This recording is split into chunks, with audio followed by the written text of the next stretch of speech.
Why are you boring? Yeah, I ask myself that frequently.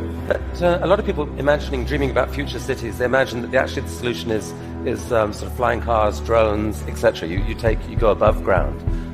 Why is dig a hole under LA, and this is to create the beginning of what will hopefully be a 3D network of tunnels to alleviate congestion.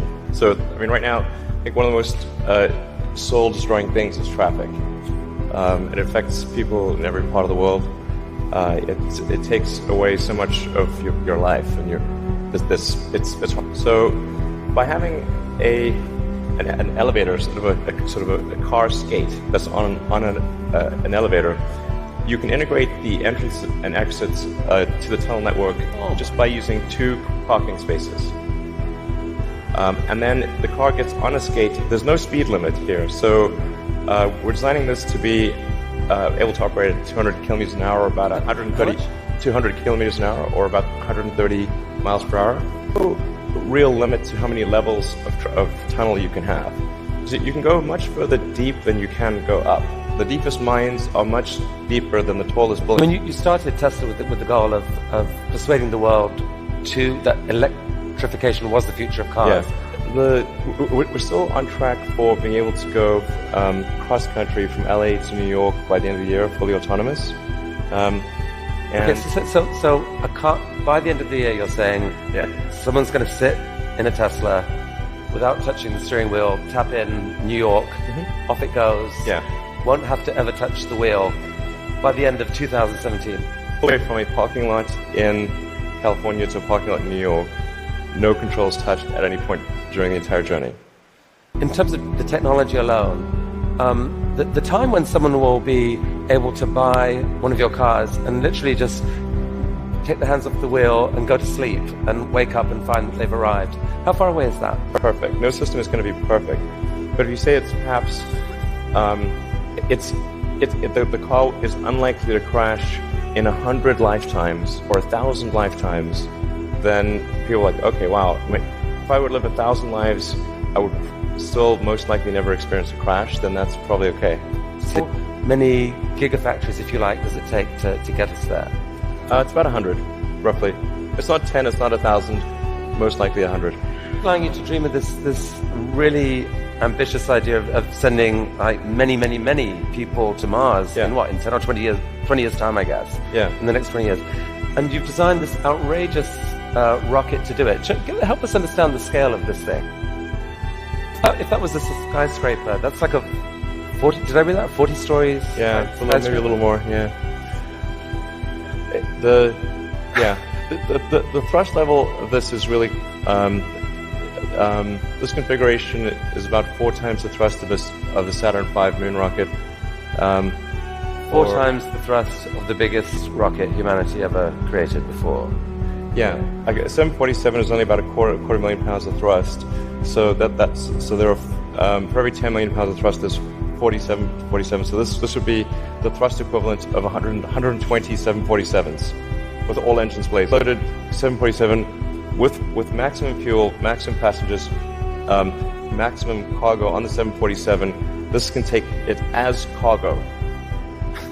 So based on this, you presented recently this interplanetary transport system, which is visualized this way. And this is a scene you picture in 30 years time, 20 years time? Time frame. Aspirationally, that's our target.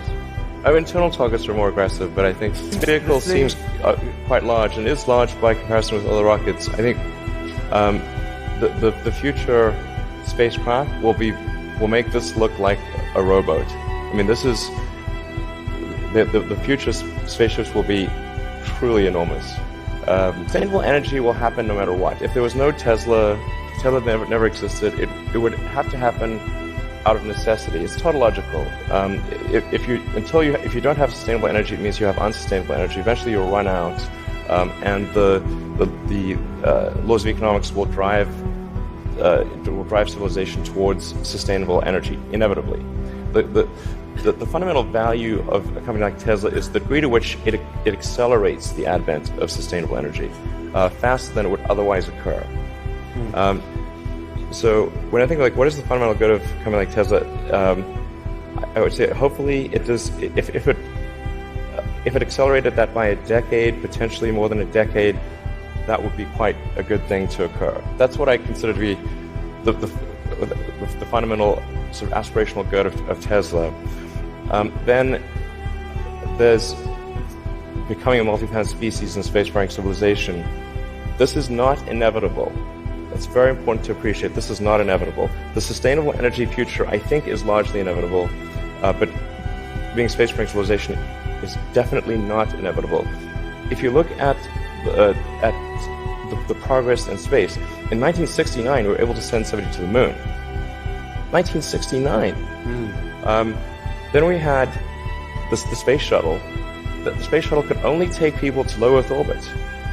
Then the space shuttle retired, and the United States could take no one to orbit. So that's the trend. The trend is like down to nothing. This is not.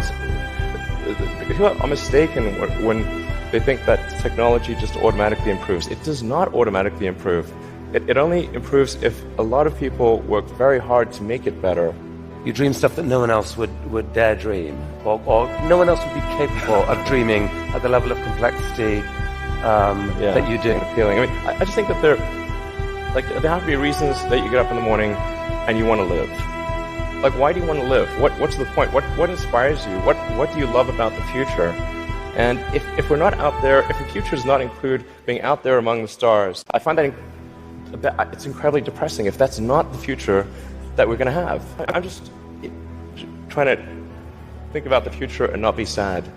Tell me if it ever starts getting genuinely insane, right?